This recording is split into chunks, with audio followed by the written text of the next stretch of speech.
approximately 1 minute.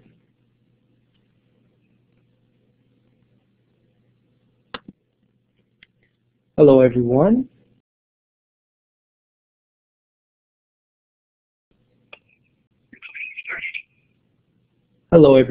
Today we have our last webinar. It's on identity theft. My name is Trey Thompson, and we'll continue to go on from there. Hope you all are enjoying your day. First, we want to focus on what we'll be getting out of this webinar, what our focus is. So first we'll define what identity theft really is, share a few statistics, how the thieves obtain your information, how to protect yourself, different signs that you might be a victim, and what to do if you're a victim. Okay? So what is identity theft? Identity theft is the crime of obtaining personal or financial information from someone for the person of assuming that person's identity to commit fraud or other crimes.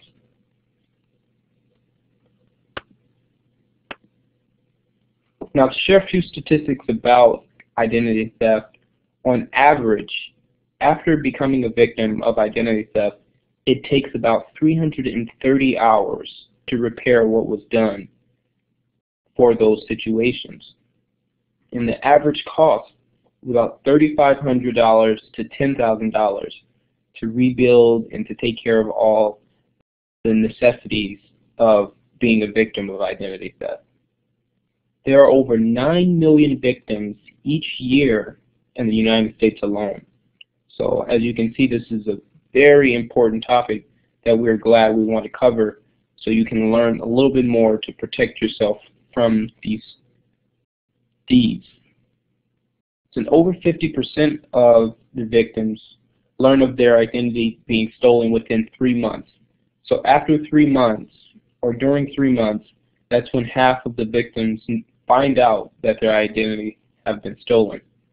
So we're going to try to prevent it in all sorts of situations, but also we want to make sure that we figure out or find out that our identity is stolen sooner than 3 months, because a lot of damage can be stolen, or a lot of damage can be done by that time. Over 15% of the victims don't learn of their identities being stolen for more than 4 years. So as you can see, some people still, after 4 years, find out that their identities have been stolen. So it's really important that you take this seriously, and that you look at your credit reports, and that you follow up with different things. We're going to talk about some of those things and some of the ways that they look into your information and they steal your information. So what thieves want from you? So what do they really want, and why do they want it? They want your name, they want your address, your phone number, they want your birthday, license number, your social security number, all sorts of different things.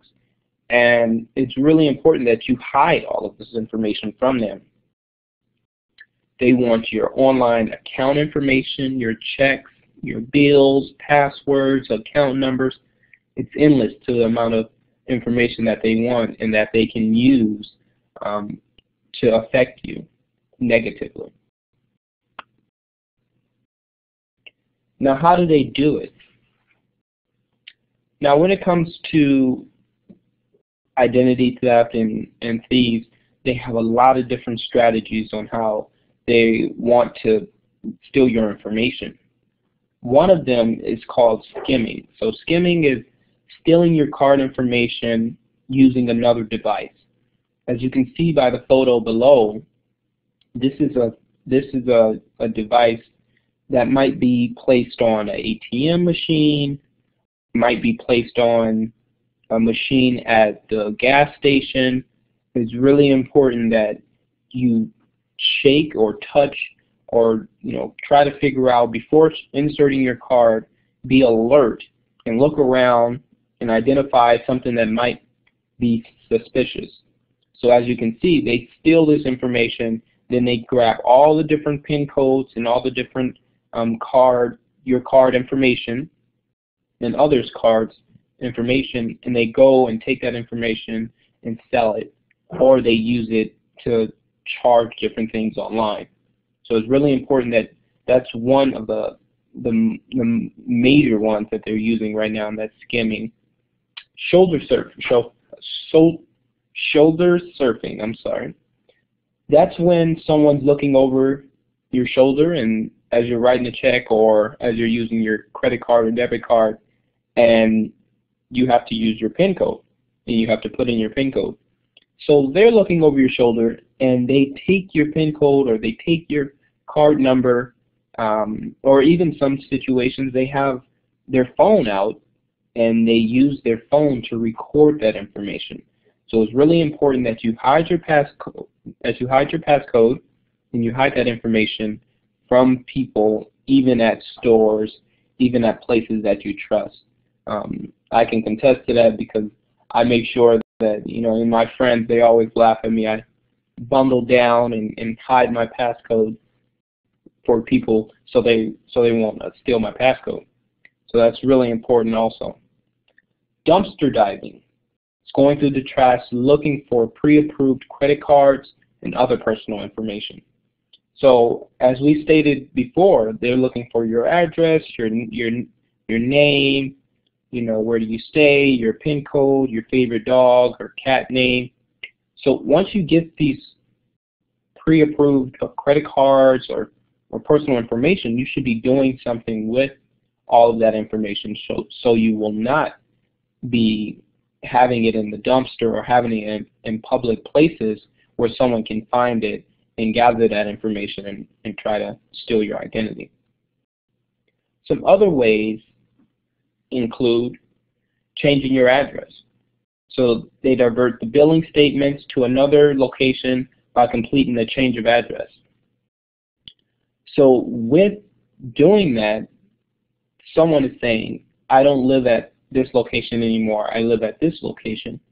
And by having your address and changing the address, they now have access to all your pre-approved letters if they come in now. So by changing the address, there's all sorts of different things. There might be checkbooks that comes to that address.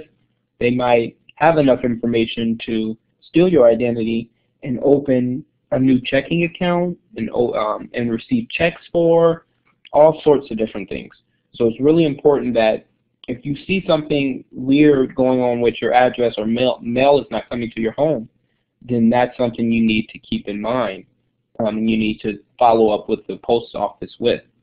The old-fashioned stealing. So people stealing wallets and purses and stealing mail out of your mailbox. In most situations, you should have a lock on your mailbox. So if you're still staying with your parents, maybe you can encourage them to get a lock on their mailbox also. And pretexting. So that's using a false pretense to your landlord or your employer to obtain your personal information from banks and telephone companies. So that's really important to keep that in mind also. Some other ways they do it, and these are the high-tech methods, is phishing. So phishing is an authentic looking email that directs you to a web link to update your information. You really have to keep in mind that you might receive a lot of different emails. Some email accounts have it set up where it would look as spam, but sometimes someone's account might be hacked that's a close friend of yours, and is being shielded as if it was really them. So as you open the account and it's asking you to click on this or to look at photos or whatever else it might be sending a virus to your computer and hacking your email. So it's really important to scroll down to really see, to click on the username, the email address that sent you the email to see if it's really that person's email. And it's really important also for you to call sometimes. Call your friends or call your family or even call the university in some cases I know there have been situations where CSUN system has been, someone has tried to do phishing with CSUN email accounts as well. So I've received a few myself, but the first thing I do is I send that information to CSUN IT, forward it so they can know that this is happening to students. The other form is farming. So that's redirecting a website to the thief's own site to gather your personal information. So you really have to make sure that these websites are the legitimate website that you want to go to. And that is by seeing, if you see a lock at the top of the website, and you can scroll all the way down, see the contact us, or to see who owns the website, that's really important as well.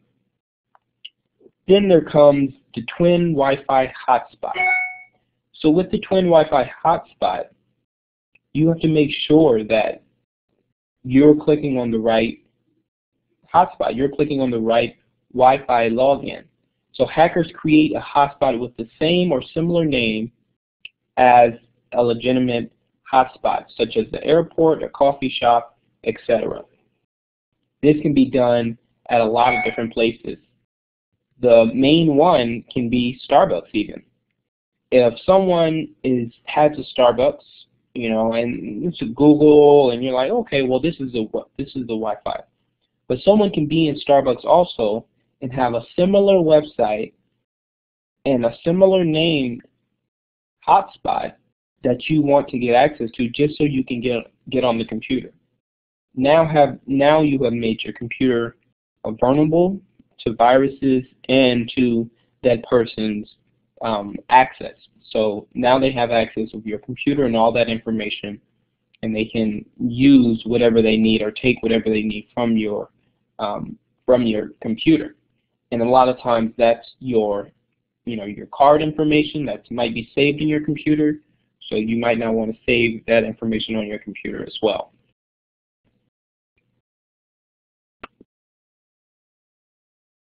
Now there's one more, and it's phone scams. So this is someone pretending to be the government or another reputable agency, or someone contacting you asking for donations to a fictional charity. So it's really important that if it's the government, or you think it's the government or reputable agency, ask them for their callback number. Hang up if you feel like it's suspicious.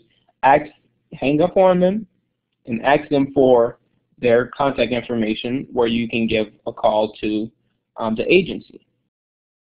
Now you will know after you write down that information. You can Google it to see if it's really their contact information.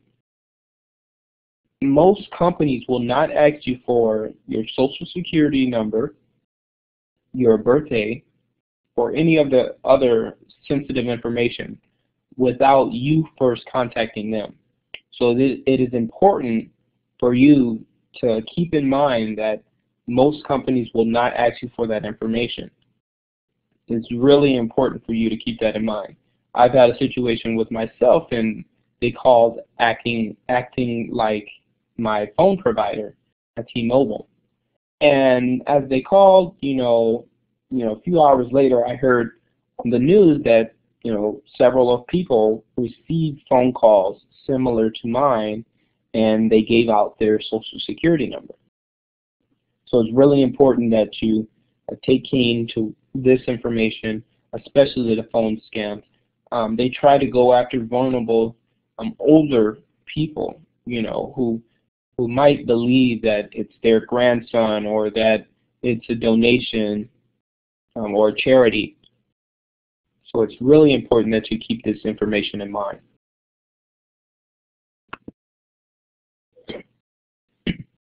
Now, how to protect yourself. Now that we talked about how they do it and all those crazy things that they do to get your information, how do we protect ourselves? How do we make sure that we don't fall into those different things? First thing we want to do is with our mail. Secure our mailboxes, or go to the post office. Have a P.O. box. We want to monitor our mail. We want to make sure that we have if things are coming into our mail, that they make it to our mailbox, or they're in statements, so they're sent online. We want to make sure we know what's coming in and what to expect from our mail provider. We want to make sure we buy a shredder. It is important also that the shredder is just not a typical shredder. As you can see from the photo, this shredder, shreds the paper, but it's going down in one way. So what people do, and especially the dumpster divers, what they do is they dig into the trash can and they grab the whole bag of shredded documents and they piece them back together one by one. Countless hours of piecing documents back together.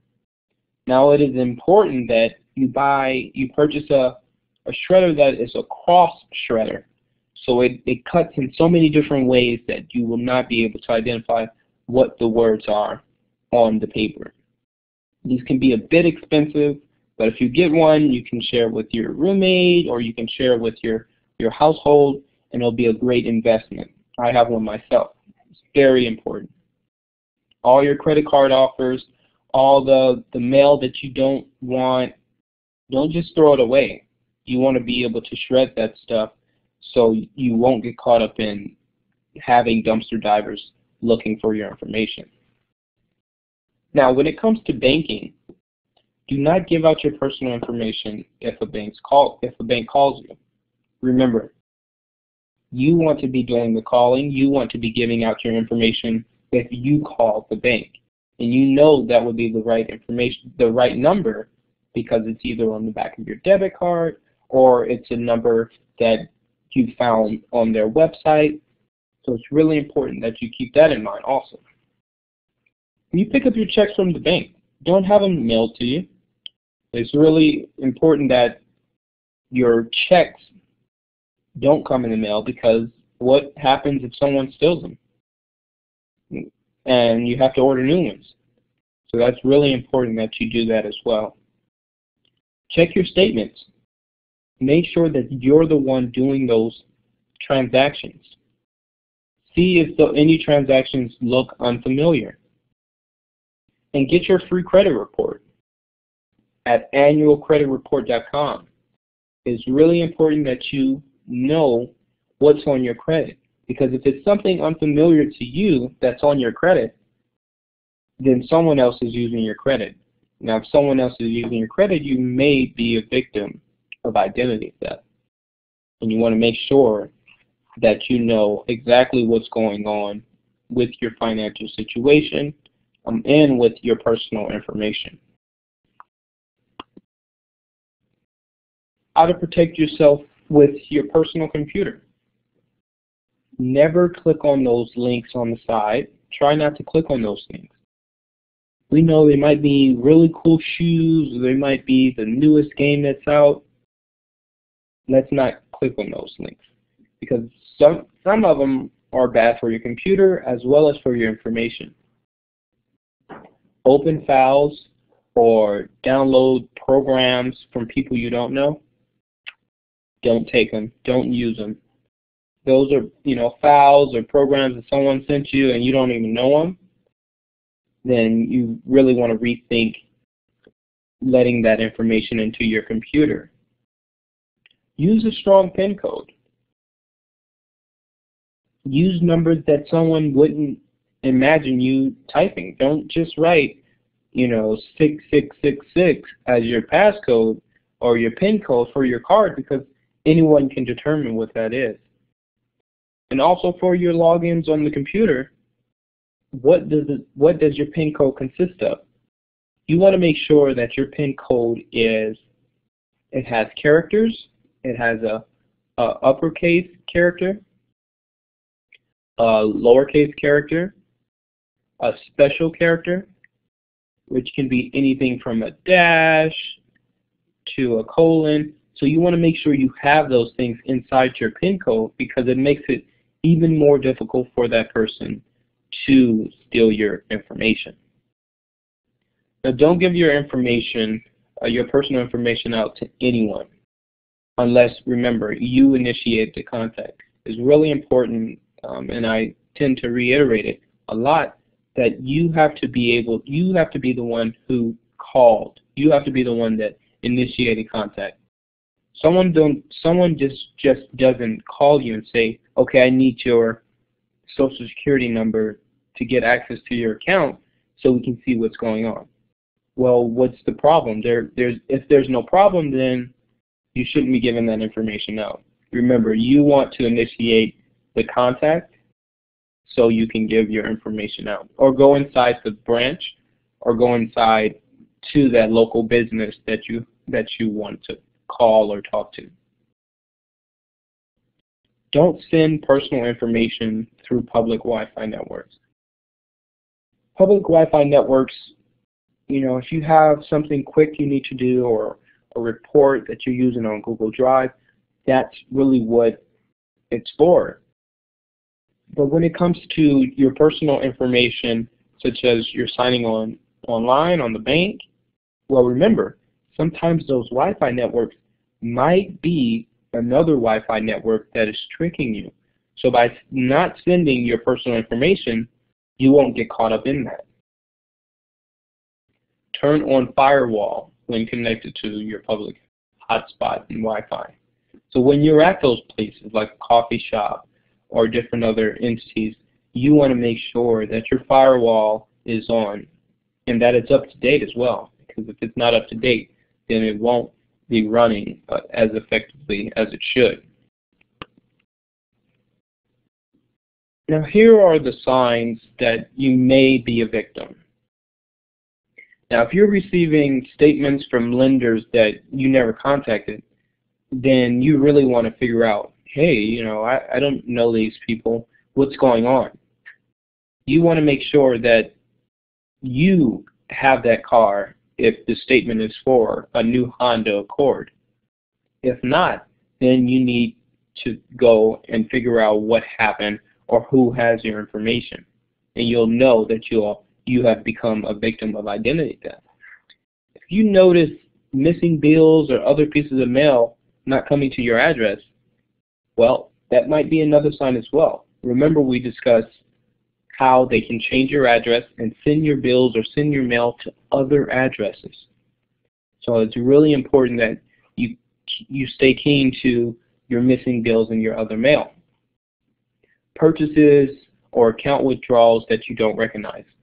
So if you see purchases on your account, as we stated before, by looking at your statements, or you can even now have and set up text messages. You can even set up emails if your card is being used in different places or is over a certain amount of money. And those are cool features with most banks and most credit unions out there now to help with identifying, did you spend or did you authorize that transaction? Now, if another sign may be claims that you owe money for an account you never opened. If you never opened the account, then you know you don't owe money. Sometimes they can call and say you owe money, and then you're like, what? No, I don't. Well, you want to make sure that you really don't.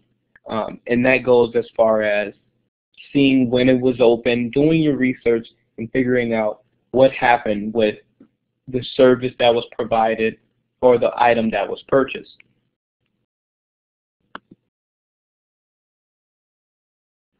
Now that we talked about how they do it and some of the things leading it up into, reporting it is really, really important.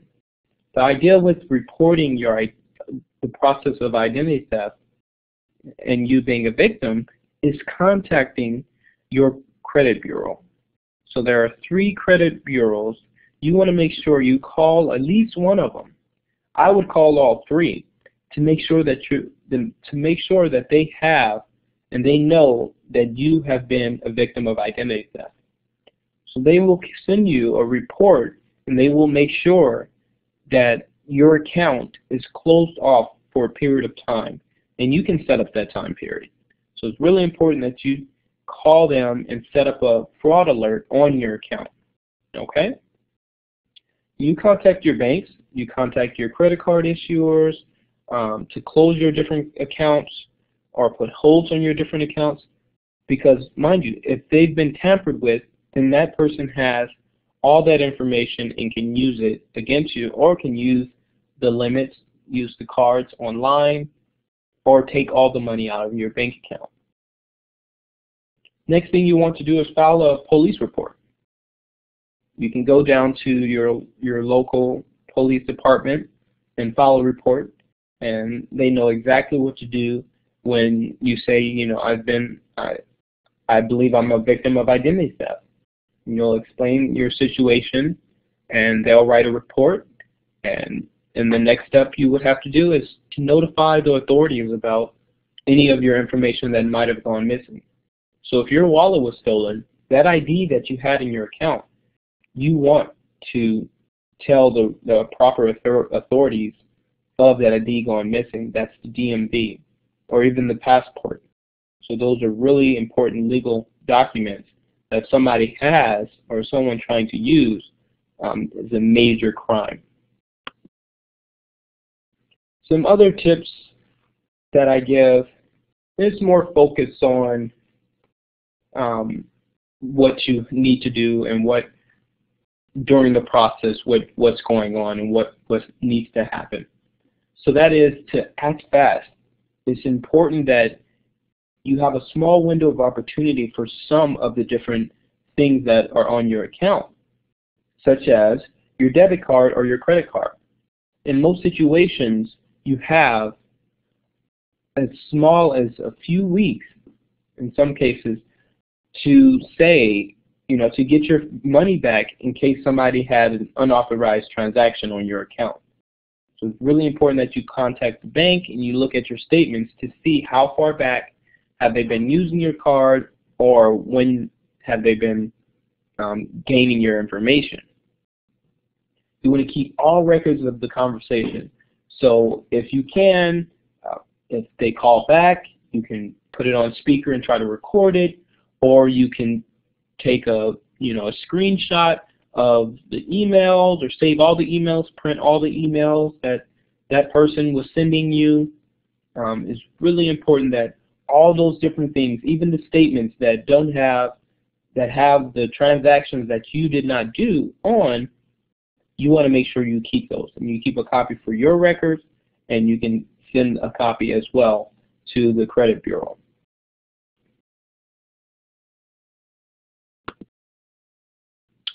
Now, with that being said, that sums up our presentation today on identity theft.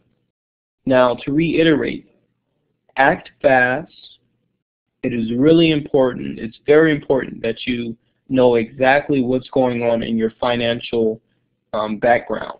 So that goes as far as looking at all your statements, knowing exactly what needs to be done to get to where you need to go and to make sure your information is safe. Again, highly recommended to get a shredder to really identify what emails are coming into your email account, and to see if that is the right person who should be emailing you with that information. Remember, taking phone calls, you can call that person back or write their number down so you can Google it and see if it's the right person or the right organization that's supposed to be contacting you at that given moment or at that given time.